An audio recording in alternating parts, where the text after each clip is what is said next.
Hi, in this video we're going to show you how to add weather to your Outlook.com webmail calendar.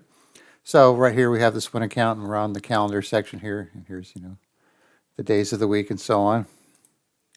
We could move on to next year if we want. And so to turn on the weather, you just need to simply go to the settings and view all Outlook settings. Then you want to look for weather. And then you want to make sure show weather is turned on. And then you could pick Fahrenheit or Celsius.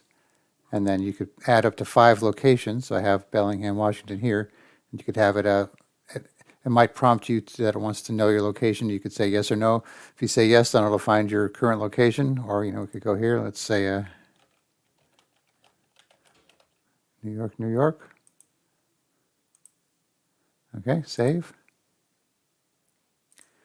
Now we go back to our calendar. Let's just refresh it here. Okay, now you can see we have those icons here. We could hover over it, partly cloudy, sunny, and New York City. And if we click the arrow, there's our other location, Bellingham. So New York tomorrow is going to be sunny. Bellingham tomorrow is going to be raining. You click on more details. That'll open it up in the MSN Weather. And just like that.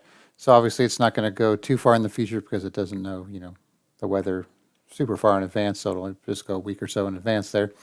So once again, just go to your settings, view all Outlook settings, find weather, make sure it's turned on, pick if you want Fahrenheit or Celsius, add your locations, and if you don't want a location, just delete it, save it, and then you'll just have the one location. Say it changed from sun to rain, so it updated it instantly, and I don't have the arrow to go on to the next one.